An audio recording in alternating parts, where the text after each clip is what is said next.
श्री कृष्ण गोविंद हरे मुरारी हे नाथ नारायण वासुदेवा श्री कृष्ण गोविंद हरे मुरारी हे नाथ नारायण वासुदेवा हे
कथा में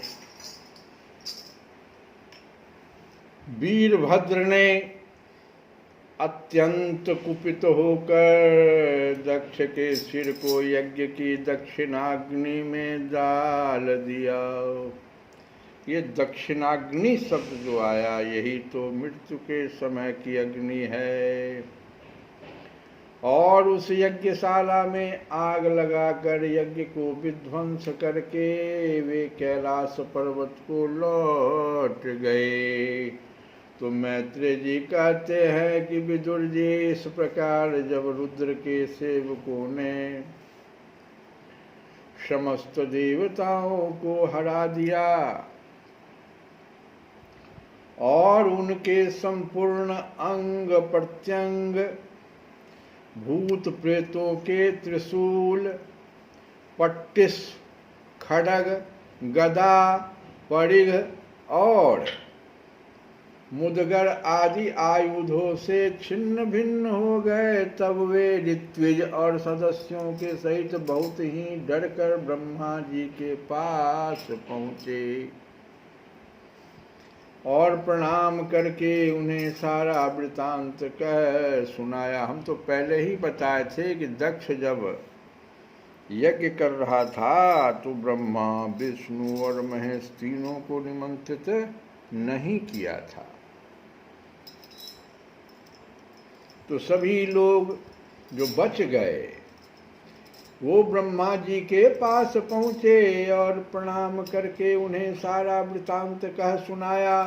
तो भगवान ब्रह्मा जी और सर्वांतर्यामी श्री नारायण पहले से ही इस भावी उत्पात को जानते थे।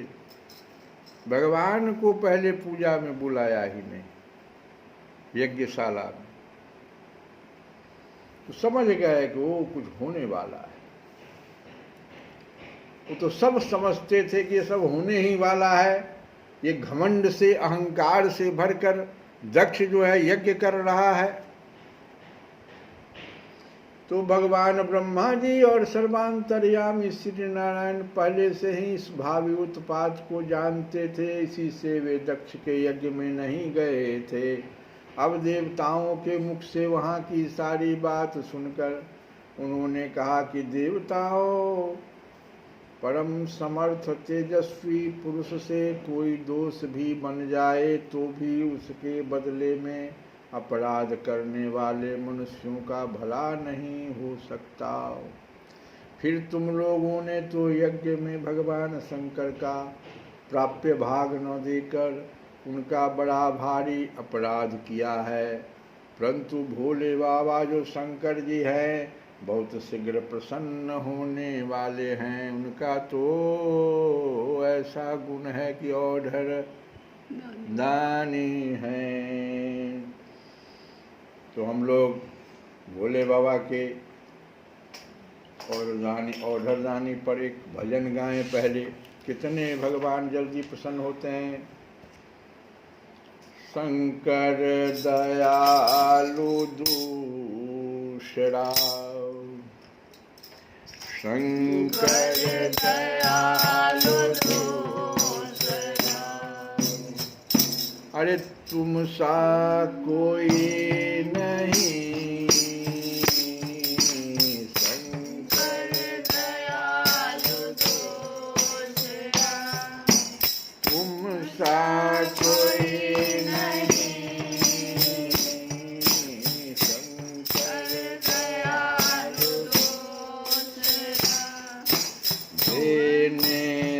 पहले तो जड़ा, वरदान देने से पहले तो देने से पहले तो जड़ा, क्यों सोचता नहीं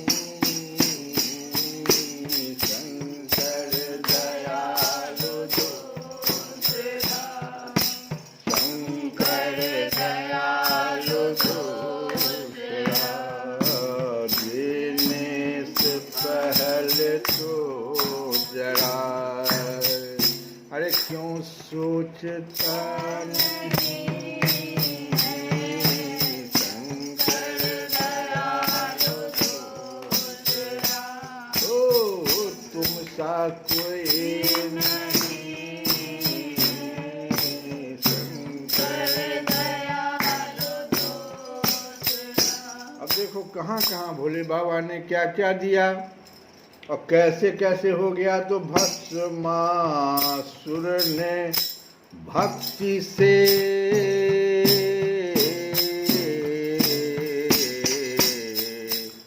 भस्मासुर ने भक्ति से भस्मासुर ने भक्ति से।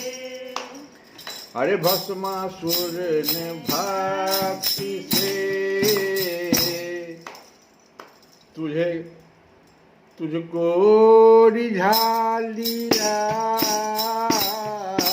भस्मासुर ने भक्ति से तुझको रिझा लिया। वरदान भस्म करने का, वरदान भस्म करने का। दानव ने भा लिया, दानव ने पा लिया, दानव ने पा लिया। अब देखो क्या किया उसके बाद, तुझको ही भस्म करने की। अब वरदान तो प्राप्त कर लिया कि जिसको भी तुम माथा छू दोगे वो भस्म हो जाए। उसका भोले बाबा का माथा छूने लगा। तुझको ही भस्म करने की पापी ने ठान ली। शंकर दयालु दूसरा तुम सा कोई नहीं। शंकर दयालु दूसरा तुम सा कोई नहीं। अरे तुझको ही भस्म करने की पापी ने ठान ली। शंकर दयालु दूसरा तुम सा कोई नहीं। देने से पहले तू जरा क्यों सोचता नहीं। देने से पहले सोचता नहीं। अब देखो भगवान शंकर बाबा अगला क्या स्टेप लेते हैं। एक को तो देख लिया भस्मासुर के साथ। अब अगला देखो, गिरजा के जिद से बना। पार्वती जी के जिद से क्या बन गया। गिरजा के जिद से बना सोने का वो महल। एक बार पार्वती जी ने कहा कि सबके पास तो घर है, आपके पास नहीं है, तो कैसा घर चाहिए। तो सोने का महल। तो गिरजा के जिद से बना सोने का वो महल। सोने का वो महल। सोने का वो महल। और उसी समय रावण था। तो रावण क्या किया, मुहूर्त कराने आया था रावण पिता के संग। मुहूर्त कराने आया था रावण पिता के संग। घर प्रवेश करना था। ब्राह्मण उस समय में रावण था, रावण के पिता थे। भोले बाबा ने उन्हीं को बुला लिया कि भाई गृह प्रवेश करना है, आप आइए। रावण भी बेटा लग गया, पिता के साथ आ गया वहाँ। और जैसे भोले बाबा ने कहा कि मांगो भाई, तुम कुछ दक्षिणा मांगो, तो रावण क्या मांग लिया, ये महल ही हमको दे दी।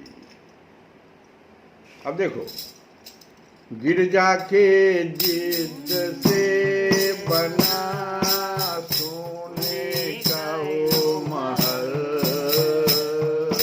सोने का वो महल, मुहूर्त कराने आया था रावण पिता के संग, रावण पिता के संग। अरे सोने की लंका दुष्ट की, सोने की लंका दुष्ट की झोली में डाल दी। शंकर दयालु दूसरा तुमसा कोई नहीं, शंकर दयालु दूसरा तुमसा कोई नहीं। देने से पहले तो जरा, देने से पहले तो जरा सोचता नहीं। शंकर दयालु दूसरा तुमसा कोई नहीं। अब आगे देखो, अब देवता लोग भी भोले बाबा को छका रहे हैं। एक तो भस्मासुर ने छकाया, दूसरा रावण ने छका लिया भोला बाबा को, उनकी दयालुता को छकाया। अब तीसरा देखो, देवता लोग क्या कर रहे हैं, मंथन की गाथा क्या कहें। किसका मंथन? समुद्र मंथन। अब उसकी गाथा को हम क्या कहें।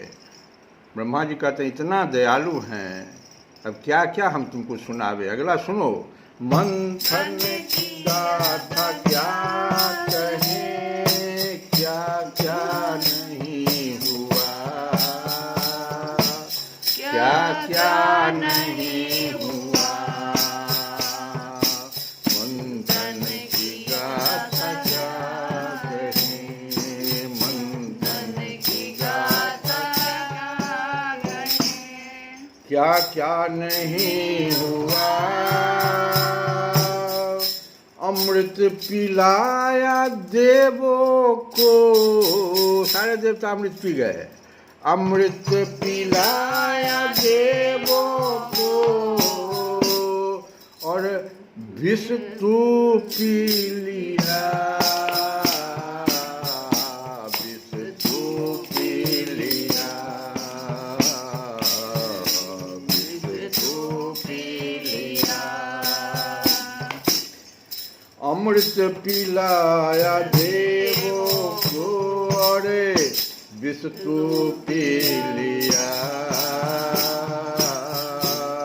विष तू पी लिया। इसीलिए तो आपका नाम हुआ देवों का देव महादेव, देवों का देव हर्ष तू, देवों का देव हर्ष तू महादेव, देवों का देव हर्ष तू। दुनिया ये जानती शंकर दयालु दूसरा तुमसा कोई नहीं, शंकर दयालु दूसरा तुमसा कोई नहीं। देने से पहले तो जरा, देने से पहले तो जरा क्यों सोचता नहीं। शंकर दयालु दूसरा तुमसा कोई नहीं, शंकर दयालु दूसरा तुमसा कोई नहीं। जब इस प्रकार से ब्रह्मा जी ने भोले बाबा के दयालुता की चर्चा की तो सभी देवता ने पूछा कि क्या किया जाए। तो कहा ब्रह्मा जी ने कि बहुत शीघ्र प्रसन्न होने वाले बाबा है, इसलिए तुम लोग शुद्ध हृदय से उनके पैर पकड़कर उन्हें प्रसन्न करो, उनसे क्षमा मांगो। गलती तो तुम लोगों से हुई है, हम तो वहां थे नहीं। दक्ष के दुर्वचन रूपी बाणों से उनका हृदय तो पहले से ही बिंध गया था, बिंध रहा था। उस पर उनकी प्रिया सती जी का वियोग हो गया। दो बार दो कष्ट तुम लोगों ने दिया। एक बार तो उनका अपमान कर दिया, वो गए थे वहां पर। दूसरे बार उनकी जो प्रिया थी उसका भी तुमने वियोग करा दिया।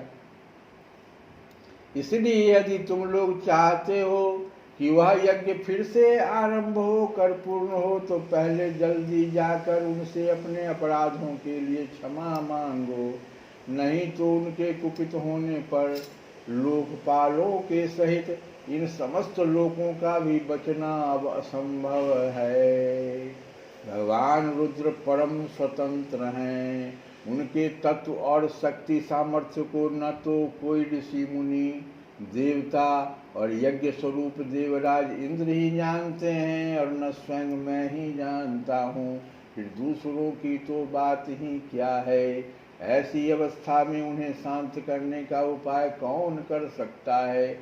देवताओं से इस प्रकार कहकर ब्रह्मा जी उनको, प्रजापतियों को और पितरों को साथ ले अपने लोक से पर्वत श्रेष्ठ कैलाश को गए, जो भगवान शंकर का प्रिय धाम है। उस कैलाश पर औषधि, तप, मंत्र तथा योग आदि उपायों से सिद्धि को प्राप्त हुए और जन्म से ही सिद्ध देवता नित्य निवास करते हैं। किन्नर, गंधर्व और अप्सरादि सदा वहाँ बने रहते हैं। उसके मणिमय शिखर हैं जो नाना प्रकार की धातुओं से रंग बिरंगे प्रतीत होते हैं। उस पर अनेक प्रकार के वृक्ष, लता और गुल्म आदि छाए हुए हैं, जिनमें झुंड के झुंड जंगली पशु विचरते रहते हैं। वहाँ निर्मल जल के अनेकों झरने बहते हैं और बहुत सी गहरी कंदरा और ऊंचे शिखरों के कारण वह पर्वत अपने प्रियतमों के साथ विहार करती हुई सिद्ध पत्नियों का क्रीड़ा स्थल बना हुआ है। वह सब ओर मोरों के शोर, मदांध भ्रमरों के गुंजार, कोयलों की कुहू कुहू ध्वनि तथा अन्य पक्षियों के कलरव से गूंज रहा है। उसके कल्प वृक्ष अपनी ऊंची ऊंची डालियों को हिला हिला कर मानो पक्षियों को बुलाते रहते हैं तथा हाथियों के चलने फिरने के कारण वह कैलाश स्वयं चलता हुआ सा और झरनों की कलकल ध्वनि से बातचीत करता हुआ सा जान पड़ता है। मंदार, पारिजात, सरल, तमाल, शाल, तार, कचनार, अशन और अर्जुन के वृक्षों से वह पर्वत बड़ा ही सुहावना जान पड़ता है। आम, कदम्ब, नीम, नाग, पुन्नाग, चंपा, गुलाब, अशोक, मौलश्री, कुंद, कुरबक, सुनहरे शतपत्र कमल, इलायची और मालती की मनोहर लताएं तथा कुब्जक, मोगरा और माधवी की बेलें भी उनकी शोभा बढ़ाती रहती है। कटहल, गुल्लर, पीपर, पाकर, बौर, गूगल, भोज वृक्ष, औषधि जाति के पेड़ जैसे केले आदि जो फल आने के बाद काट दिए जाते हैं, सुपारी, राजपूग, जामुन, खजूर, आमरा, आम, पियाल, महुआ और लिसौरा आदि विभिन्न प्रकार के वृक्षों तथा पोले और ठोस बांस के झुरमुटों से वह पर्वत बड़ा ही मनोहर मालूम होता है। उसके सरोवरों में कुमुद, उत्पल, कल्हार और शतपत्र आदि अनेक जात के कमल खिले रहते हैं। उनकी शोभा से मुग्ध होकर कलरव करते हुए झुंड के झुंड पक्षियों से वह बड़ा ही भला लगता है। वहाँ जहाँ तहाँ हरिण, वानर, सुअर, सिंह, रीछ, शाही, नीलगाय, शरभ, बाघ, कृष्ण मृग, भैंसे, कर्णांत्र, एक पद, अश्वमुख, भेड़िए और कस्तूरी मृग घूमते रहते हैं तथा वहाँ के सरोवरों के तट केलों की पंक्तियों से घिरे होने के कारण बड़ी शोभा पाते हैं। उसके चारों ओर नंदा नाम की नदी बहती है, जिसका पवित्र जल देवी सती के स्नान करने से और भी पवित्र एवं सुगंधित हो गया है। भगवान भूतनाथ के निवास स्थान उस कैलाश पर्वत की ऐसी रमणीयता देखकर देवताओं को बड़ा आश्चर्य हुआ। श्री कृष्ण गोविंद हरे मुरारे, नाथ नाथ